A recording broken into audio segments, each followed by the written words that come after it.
Good evening students, कैसे हैं आप सभी। आई होप आप सभी बहुत ही अच्छे होंगे।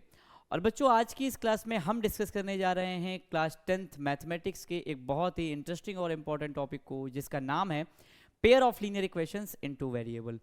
इस टॉपिक की इंपॉर्टेंस बोर्ड एग्जाम के पॉइंट ऑफ व्यू से बहुत ही ज़्यादा है बेटा, क्योंकि एटलीस्ट 2 से 3 क्वेश्चंस इस पर्टिकुलर चैप्टर से एवरी ईयर बोर्ड एग्जाम्स में पूछे जाते हैं।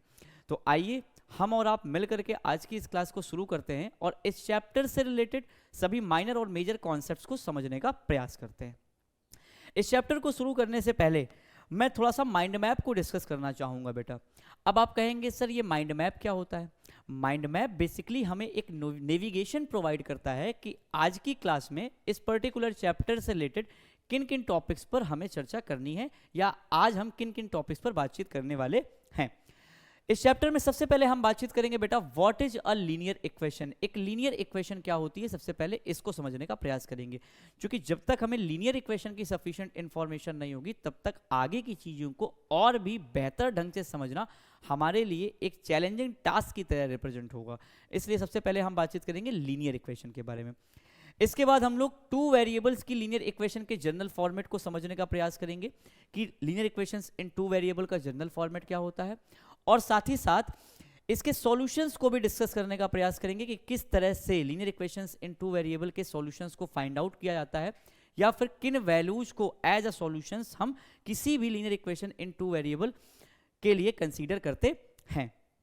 आफ्टर दिस हम लोग pair of linear equations in two variable के जनरल फॉर्मेट को समझने का प्रयास करेंगे और इसके बाद साथ ही साथ हम pair of linear equations in two variable के सॉल्विंग मेथड्स को भी डिस्कस करेंगे। आज की क्लास में हमें इन मेजर टॉपिक्स पर वर्क करना है, ठीक है। तो वन बाय वन एक एक टॉपिक को हम डिस्कस करेंगे और एक एक टॉपिक को बड़ी ही क्लैरिफिकेशन के साथ में स्मूथ वे में समझने का प्रयास करेंगे। तो आइए शुरू करते हैं आज की इस क्लास को। बच्चों, सबसे पहले मैं बातचीत करूंगा इस चैप्टर में what is a linear equation. एक लीनियर इक्वेशन क्या होती है। बच्चों, आपको क्लास 9th में लीनियर इक्वेशन की एक डिफिनीशन बताई गई होगी और उस डिफिनीशन में सिर्फ और सिर्फ इस बात की इंफॉर्मेशन हमें प्रोवाइड की गई थी कि इस दुनिया की हर उस इक्वेशन को लीनियर इक्वेशन की कैटेगरी में काउंट किया जाता है जिसमें इन्वॉल्व होने वाले सभी वेरिएबल्स की हाईएस्ट पावर क्या होती है, मैक्सिमम पावर 1 होती है। और जब उस इक्वेशन को हम ग्राफिकली रिप्रेजेंट करने की कोशिश करते हैं तो ग्राफ की फॉर्म में हमेशा एक स्ट्रेट लाइन ही हमें प्रोवाइड होती है। दो कंडीशंस हैं किसी भी इक्वेशन के लीनियर इक्वेशन होने के लिए, सिर्फ और सिर्फ दो कंडीशंस है। पहली कि जितने भी वेरिएबल उस इक्वेशन में अवेलेबल हैं सभी वेरिएबल्स की मैक्सिमम पावर हाईएस्ट पावर 1 होनी चाहिए, और जब उस इक्वेशन को ग्राफिकली रिप्रेजेंट किया जाए तो ग्राफ की फॉर्म में हमेशा एक स्ट्रेट लाइन ही प्रोवाइड होनी चाहिए। इसी बात को एज अ डिफिनीशन आपको यहां पर बताने का प्रयास किया गया है। A linear equation is an algebraic equation in which the highest power of variable is 1। Variable की हाईएस्ट पावर क्या होगी, 1 होगी, and it forms a straight line when graphed. और ये हमेशा एक स्ट्रेट लाइन ही फॉर्म करेगी जब इसको ग्राफिकली रिप्रेजेंट किया जाएगा। ये डिफिनीशन रही। इस बात को और बेहतर ढंग से समझने के लिए मैंने यहां पर 3 डिफरेंट टाइप की इक्वेशंस कंसीडर कर रखी हैं बेटा। अब इन तीनों इक्वेशंस को one by one closely observe करने के बाद हम ये चेक करेंगे कि इनमें से कौन सी इक्वेशन लीनियर इक्वेशन है और कौन सी इक्वेशन लीनियर इक्वेशन नहीं है। जो इक्वेशन इस डिफिनीशन को फॉलो कर रही होगी वो इक्वेशन लीनियर इक्वेशन कही जाएगी, और जो नहीं कर रही होगी वो लीनियर इक्वेशन नहीं कही जाएगी, उसको हम लीनियर इक्वेशन में काउंट नहीं करेंगे। तो आइए वन बाय वन चेक करते हैं। अगर हम पहली इक्वेशन की बात करें तो पहली इक्वेशन है बेटा 2x + 5 = 0। अब इस इक्वेशन में एक वेरिएबल अवेलेबल है और वो है x। इस वेरिएबल x की अगर आप ध्यान से ऑब्जर्व करें तो इस वेरिएबल x की मैक्सिमम पावर यहाँ पे क्या है बेटा, इस वेरिएबल x की मैक्सिमम पावर 1 है। तो मैक्सिमम पावर 1 होने की वजह से इस इक्वेशन ने इस लिखी हुई डिफिनीशन को पूरी तरह से क्वालिफाई कर लिया। जब ये इक्वेशन इस डिफिनीशन को क्वालिफाई कर रही है, इस डिफिनीशन की शर्त को पूरा कर रही है, तो डेफिनेटली इस इक्वेशन को हम एक लीनियर इक्वेशन कहेंगे। 2x + 5 = 0 एक लीनियर इक्वेशन कही जाएगी। हम दूसरी इक्वेशन की तरफ बढ़ते हैं। दूसरी इक्वेशन है 6x + 2y + 9 = 0। अब इस इक्वेशन में दो वेरिएबल अवेलेबल है, पहला वेरिएबल x है, दूसरा वेरिएबल y है। और अगर आप ध्यान से देखें तो दोनों वेरिएबल्स की मैक्सिमम पावर क्या है बेटा, दोनों वेरिएबल की मैक्सिमम पावर यहाँ पर 1 है। x की भी मैक्सिमम पावर 1 है और y की भी मैक्सिमम पावर 1 है। तो ये लिखी हुई इक्वेशन भी इस डिफिनीशन को पूरी तरह से क्वालिफाई कर रही है, इसलिए इस इक्वेशन को भी हम लीनियर इक्वेशन की कैटेगरी में काउंट करेंगे। आइए बढ़ते हैं तीसरी इक्वेशन की तरफ।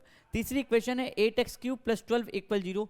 अब इस इक्वेशन में एक वेरिएबल अवेलेबल है और वो वेरिएबल है x।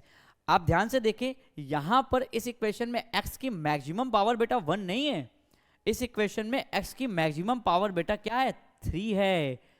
जब ये इक्वेशन इस डिफिनीशन को फॉलो नहीं कर रही है तो इस इक्वेशन को कभी भी हम लीनियर इक्वेशन की कैटेगरी में काउंट नहीं करेंगे। बहुत ही सिंपल सा फंडा है, ये डिफिनीशन फॉलो नहीं कर रही है, वेरिएबल की मैक्सिमम पावर 1 नहीं है, यहाँ पर वेरिएबल की मैक्सिमम पावर 3 है, इसलिए इस इक्वेशन को हम लीनियर इक्वेशन नहीं कहेंगे। आप फिर से मैं कह रहा हूं, ये इक्वेशन लीनियर इक्वेशन नहीं कही जाएगी। ऊपर की दो लिखी हुई इक्वेशंस लीनियर इक्वेशन की कैटेगरी में काउंट की जाएंगी क्योंकि ये इस इक्वेशन को फॉलो कर रही हैं। ठीक है, आई होप आपको इतनी बात बहुत ही बेहतर ढंग से समझ में आ गई होगी। अब इसके बाद बेटा हम लोग बात करेंगे general format of a linear equation in 2 variable. 2 variables की लीनियर इक्वेशन का जनरल फॉर्मेट क्या होता है, इसको समझने का प्रयास करेंगे। बच्चों, इस दुनिया की हर वो इक्वेशन जो ax + by + c = 0 के फॉर्मेट में अवेलेबल होगी, उस इक्वेशन को हम लीनियर इक्वेशंस इन 2 वेरिएबल की कैटेगरी में काउंट करते हैं। हर वो इक्वेशन जो ax + by + c = 0 के फॉर्मेट में अवेलेबल होगी, वो इक्वेशन 2 वेरिएबल्स की लीनियर इक्वेशन कही जाएगी। अब इस फॉर्मेट को भी डेप्थली हमें समझना होगा। इस फॉर्मेट में लिखे हुए हर एक अल्फाबेटिकल लेटर का अपना एक स्पेसिफिक रोल है। अगर कैपिटल ए की बात की जाए इस फॉर्मेट में, तो कैपिटल ए हमेशा x के कोफिशिएंट की तरह वर्क करता है। Capital A is the coefficient of x। Okay, अगर कैपिटल बी की बात की जाए तो कैपिटल बी हमेशा y के कोफिशिएंट की तरह वर्क करता है। Capital B is the coefficient of y। और अगर कैपिटल सी की बात की जाए तो कैपिटल सी हमेशा एज अ कांस्टेंट टर्म अपने आप को रिप्रेजेंट करता है। कैपिटल सी कहता है कि भैया किसी एक पर्टिकुलर लीनियर इक्वेशन के लिए मेरी वैल्यू हमेशा कांस्टेंट ही रहेगी, मेरी वैल्यू में किसी भी तरह के वेरिएशंस देखने को आपको नहीं मिलेंगे। अलग अलग लीनियर इक्वेशंस इन 2 वेरिएबल के लिए मेरी वैल्यू अलग अलग हो सकती है, बट किसी एक पर्टिकुलर इक्वेशन के लिए मेरी वैल्यू हमेशा कांस्टेंट ही रहेगी। मेरी वैल्यू में आप किसी भी तरह का बदलाव नहीं कर सकते। आप ए की वैल्यू बदल सकते हैं, बी की वैल्यू बदल सकते हैं, एक्स चेंज हो सकता है, वाई चेंज हो सकता है, बट किसी एक पर्टिकुलर इक्वेशन के लिए मेरी वैल्यू हमेशा कांस्टेंट ही रहेगी। अलग अलग इक्वेशंस के लिए अलग अलग हो सकती है। तो a is the coefficient of x, b is the coefficient of y and c always try to represent as a constant term in this given format। ठीक है, और अगर बात की जाए इसके बाद इस स्मॉल x और स्मॉल y की, तो स्मॉल x और स्मॉल y बेटा हमारे यही दोनों x और y ये दोनों हमारे क्या हैं, वेरिएबल्स हैं। 2 वेरिएबल्स अवेलेबल है, इसलिए इसको 2 वेरिएबल्स की लीनियर इक्वेशन का जनरल फॉर्मेट कहा गया। आई होप आपको इतनी बात बहुत ही बेहतर ढंग से समझ में आ गई होगी। अब आप कहेंगे कि सर इसके 1-2 एग्जाम्पल बता दीजिए। बेटा एग्जाम्पल्स आप चाहें तो कितने भी क्रिएट कर सकते हैं, इस फॉर्मेट पर बेस्ड ऑन होने चाहिए। इस फॉर्मेट पर बेस्ड ऑन देखिए मैंने यहाँ पर बहुत सारे डिफरेंट टाइप के एग्जाम्पल्स दे रखे हैं। ये सारी की सारी इक्वेशंस इस पर्टिकुलर फॉर्मेट को ax + by + c = 0 को पूरी तरह से फॉलो कर रही हैं। आप इन तीनों इक्वेशंस को इस पर्टिकुलर फॉर्मेट से कंपेयर करके easily capital A, capital B और capital C, capital A, capital B और कैपिटल सी की वैल्यू को इजीली फाइंड आउट कर सकते हैं। आप इन तीनों इक्वेशंस को कंपेयर कीजिए और कंपेयर करके ए, बी और सी की वैल्यू को इजीली फाइंड आउट कर सकते हैं। बस एक बात हमेशा याद रखिएगा, जब भी आप कैपिटल ए, कैपिटल बी और कैपिटल सी की वैल्यू को कंपेयर करेंगे इस लिखे हुए फॉर्मेट से, तो हमेशा ए, बी और सी की वैल्यू को आप विद साइन लेंगे। कैसे लेंगे? With sign. हमेशा ए, बी और सी की वैल्यू विद साइन पिक की जाती हैं कंपेयर करने के बाद।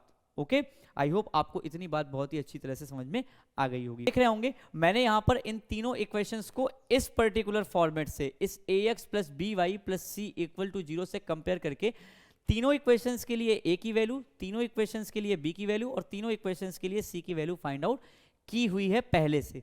आप अगर ध्यान से देखें तो पहली इक्वेशन में a की वैल्यू है बेटा 6, दूसरी इक्वेशन में a की वैल्यू है 5 और तीसरी इक्वेशन में a की वैल्यू है -4। ठीक, इसी तरह सिमिलरली पहली इक्वेशन में b की वैल्यू है 2, दूसरी इक्वेशन में b की वैल्यू है -2 और तीसरी इक्वेशन में b की वैल्यू है 3। ठीक है, आपको ये बात बहुत ही अच्छी तरह से समझ आ रही होगी, आप कंपेयर करें आपको इजीली दिख जाएंगी। इसी तरह से अगर c की बात की जाए तो पहली इक्वेशन में c की वैल्यू है 9, दूसरी इक्वेशन में c की वैल्यू है 1 और तीसरी इक्वेशन में c की वैल्यू है -5। तो कितने इजी वे से, कितने इजी मेथड से हमने इन तीनों इक्वेशंस को इससे कंपेयर करके a, b और c की वैल्यूज को फाइंड आउट कर लिया। आई होप आपको इतनी बात समझ में आ गई होगी। हमेशा a, b, c की जब भी वैल्यू लेंगे तो विद साइन लेंगे और ax plus B Y plus C equals to 0 to variables की लीनियर इक्वेशन का अपना एक जनरल फॉर्मेट होता है। अब आइए बात करते हैं नेक्स्ट टॉपिक पर। अब बेटा बात करेंगे solutions of a linear equation in two variable. किसी भी linear equation in two variable का सॉल्यूशन क्या होता है? बेटा सॉल्यूशन बेसिकली वेरिएबल्स x और y के कॉम्बिनेशन से बनने वाला एक पेयर होता है जो दी हुई इक्वेशन को पूरी तरह से सेटिस्फाई करता है। अब इक्वेशन को सेटिस्फाई करने का मीनिंग क्या है बेटा? इक्वेशन को सेटिस्फाई करने का मीनिंग सिर्फ इतना है कि आप वेरिएबल x और y की कोई भी वैल्यू आप रखें, गिवन इक्वेशन में आप वेरिएबल x और y की किसी भी वैल्यू को पुट करें। सेटिस्फाइड होने का मतलब सिर्फ इतना है कि जब x और y की वैल्यू को आप दी हुई इक्वेशन में, किसी भी दी हुई इक्वेशन में रखें तो उस इक्वेशन की लेफ्ट हैंड साइड, उस इक्वेशन की लेफ्ट हैंड साइड हमेशा राइट हैंड साइड के बराबर हो जानी चाहिए।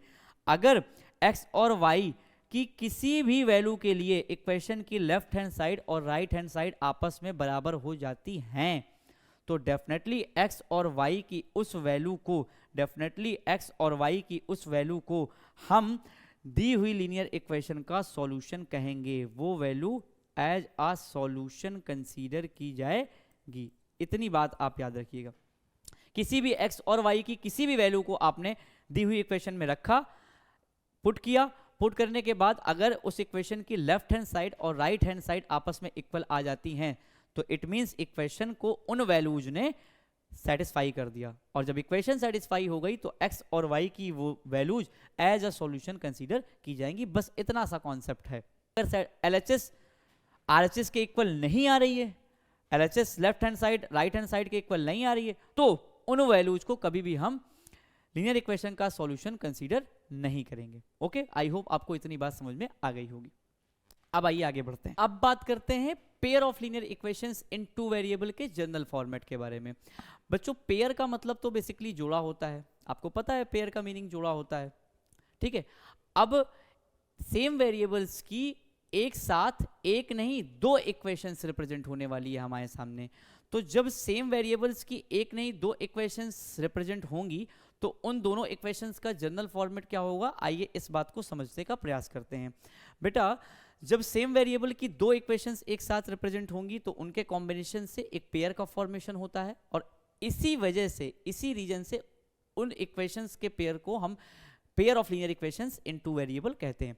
तो किसी भी pair of linear equations in two variable का जनरल फॉर्मेट हमेशा a1x plus b1y plus c1 equals 0 and a2x plus b2y plus c2 equals 0 की फॉर्म का ही होता है। जब भी दो इक्वेशंस सेम वेरिएबल की एक साथ रिप्रेजेंट होंगी तो वो a1x plus b1y plus c1 equals 0, a2x plus b2y plus c2 equals 0 के फॉर्मेट में ही रिप्रेजेंट होंगी। आप दोनों इक्वेशंस को क्लोजली ऑब्जर्व कीजिए, दोनों इक्वेशंस में सेम वेरिएबल ही अवेलेबल हैं। पहली इक्वेशन में भी x अवेलेबल है, y अवेलेबल है और दूसरी इक्वेशन में भी x और y ही अवेलेबल है। इक्वेशन में वेरिएबल सेम है, केवल दो इक्वेशंस होने की वजह से हमने पहली इक्वेशंस में हर जगह 1 1 1 इंक्लूड कर दिया और दूसरी इक्वेशन में हर जगह 2 2 2 इंक्लूड कर दिया, जो इन दोनों इक्वेशंस के डिफरेंस को रिप्रेजेंट कर रहा है। अगर तीन इक्वेशन होती तो हम हर जगह 3 3 लगा देते, बट फॉर्मेट जो लीनियर इक्वेशंस इन टू वेरिएबल का होता है वही फॉर्मेट यहाँ पे भी अवेलेबल है, ax plus by plus c equal 0, 1 1 2 2 केवल डिफरेंस को दिखाने के लिए यहाँ पर हम यूज करते हैं। ओके, अब आप कहेंगे सर इस फॉर्मेट के कुछ एग्जांपल्स दे दीजिए। तो एग्जांपल्स बेटा मैं हमेशा कहता हूं आप चाहे जितने बना लीजिए। जैसे मैंने यहां पर इस फॉर्मेट की एक साथ दो इक्वेशंस लिख रखी हैं जो कुछ इस प्रकार से 5x minus 2y plus 1 equal 0 और दूसरी इक्वेशन है minus 4x plus 3y minus 5 equal 0। ठीक है, अब इन दोनों इक्वेशंस को आप इस फॉर्मेट से कंपेयर करके easily a1 a2 B1 B2 और C1 C2 की वैल्यूज को फाइंड आउट कर सकते हैं।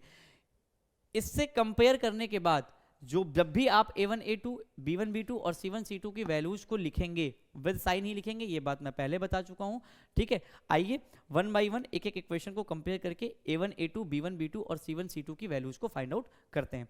बेटा जब मैं पहली इक्वेशन को इस फॉर्मेट से कंपेयर करने की कोशिश करता हूं तो मुझे A1 की वैल्यू कंपेयर करने पर मिलती है बेटा 5, ओके। B1 की वैल्यू कंपेयर करने पर कितनी मिल रही है बेटा -2, और C1 की वैल्यू कंपेयर करने पर कितनी मिल रही है 1, ओके। तो फर्स्ट इक्वेशन में हमने A1 B1 और C1 की वैल्यू को फाइंड आउट कर लिया। सेकंड इक्वेशन की अगर बात करें तो सेकंड इक्वेशन में के लिए A2 की वैल्यू कितनी है -4, A2 की वैल्यू -4, B2 की वैल्यू कितनी है बेटा +3 और C2 की वैल्यू कितनी है -5, ठीक है। तो देखा आपने कितनी आसानी से हमने दोनों इक्वेशंस को इस फॉर्मेट से कंपेयर करके A1 A2 B1 B2 और C1 C2 की वैल्यूज को फाइंड आउट कर लिया। बहुत ही आसान तरीका है, आप किसी भी pair of linear equations in two variable को इससे कंपेयर करके वैल्यूज को फाइंड आउट कर सकते हैं। आई थिंक आपको इतनी बात बहुत ही बेहतर ढंग से समझ में आ गई होगी। अब बात करते हैं बेटा इसके बाद solving methods of a pair of linear equations in two variable. किसी भी दी हुई pair of linear equations in two variable को कितने डिफरेंट टाइप के मेथड्स के थ्रू सॉल्व किया जा सकता है, इट मीन्स कितने सॉल्विंग मेथड्स किसी भी pair of linear equations in two variable के लिए अवेलेबल हैं। बेटा सॉल्विंग मेथड्स की जब भी बात करते हैं तो pair of linear equations in two variable को सॉल्व करने के लिए बेसिकली हमें दो मेथड प्रोवाइड किए गए हैं। पहला मेथड जिसे हम लोग ग्राफिकल मेथड के नाम से जानते हैं, ठीक, और दूसरा मेथड जिसे हम लोग एल्जेब्रिक मेथड के नाम से जानते हैं। ग्राफिकल मेथड के through pair of linear equations को हम अलग तरह से सॉल्व करते हैं, एल्जेब्रिक मेथड के थ्रू हम पेयर ऑफ लीनियर इक्वेशंस को अलग तरीके से सॉल्व करते हैं। जब हम ग्राफिकल मेथड से किसी भी pair of linear equations in two variable को सॉल्व करने की कोशिश करते हैं तो हमें तीन डिफरेंट टाइप के मेथड्स पढ़ने पड़ते हैं। पहला मेथड जिसे हम लोग सब्स्टिट्यूशन मेथड कहते हैं, दूसरा मेथड जिसे हम लोग एलिमिनेशन मेथड कहते हैं, और तीसरा मेथड जिसे हम लोग क्रॉस मल्टीप्लिकेशन मेथड के नाम से जानते हैं। इन तीनों मेथड्स की हेल्प से हम किसी भी pair of linear equations in two variable को सॉल्व कर सकते हैं। ये तीनों मेथड एल्जेब्रिक मेथड के अंतर्गत काउंट किए जाते हैं और ग्राफिकल मेथड के थ्रू सॉल्व करने का तरीका अलग होता है किसी भी दिए हुए pair of linear equations in two variable को। तो बच्चों आज की क्लास में हम लोगों ने pair of linear equations in two variable के सभी कॉन्सेप्ट को सीखने और समझने का प्रयास किया। अभी इसके आगे की चीज़ों को नेक्स्ट क्लास में मैं डिस्कस करूंगा। नेक्स्ट क्लास में मैं मेथड्स, सॉल्विंग मेथड्स के बारे में बातचीत करूंगा। आज की क्लास में हमने जितने भी कॉन्सेप्ट डिस्कस किए हैं आई थिंक आपको बहुत ही अच्छी तरह से वो सारे कॉन्सेप्ट समझ में आ गए होंगे। अगर आपको किसी भी माइनर या मेजर कॉन्सेप्ट पर किसी भी प्रकार का डाउट है या कोई चीज़ नहीं समझ में आती है तो प्लीज़ मुझे आप कमेंट बॉक्स के थ्रू, मैसेजेस के थ्रू इन्फॉर्म करने का प्रयास कर सकते हैं। मैं कोशिश करूंगा कि आपके सामने चीज़ों को बहुत ही क्लैरिफिकेशन और बेहतर ढंग से रिप्रेजेंट कर पाऊँ। अभी तो बेटा हम लोग केवल कॉन्सेप्चुअल अप्रोच पर वर्क कर रहे हैं, अभी मैं सिर्फ कंसेप्चुअल अप्रोच पर वर्क कर रहा हूं और आपको भी अभी कंसेप्चुअल अप्रोच पर ही वर्क करना है। इसके बाद हम लोग बहुत सारे PYQ क्वेश्चंस करेंगे, प्रीवियस ईयर क्वेश्चंस करेंगे, बहुत सारे डिफरेंट टाइप के ऑफ क्वेश्चंस करने वाले हैं। तो आज की क्लास में बेटा इतना ही, तब तक के लिए good bye, take care and thank you very much.